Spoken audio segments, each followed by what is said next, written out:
இன்றைய குறள் அதிகாரம் அரண் 750.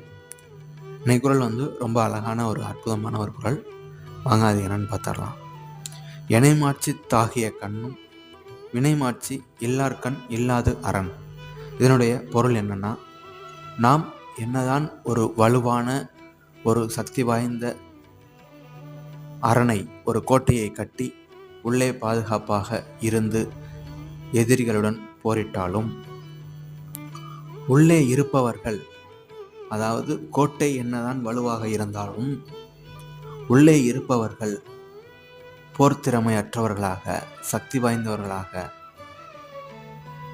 இல்லாவிட்டால் அந்த கோட்டையானது கூட எவ்வளவு பெரிய ஆக்கப்பூர்வமான கோட்டையாக இருந்தாலும் கூட அந்த கோட்டையும் அழிந்து போகும். மனிதர்கள் திறமையானவர்களாக இருக்க வேண்டும் அப்படிங்கிறாரு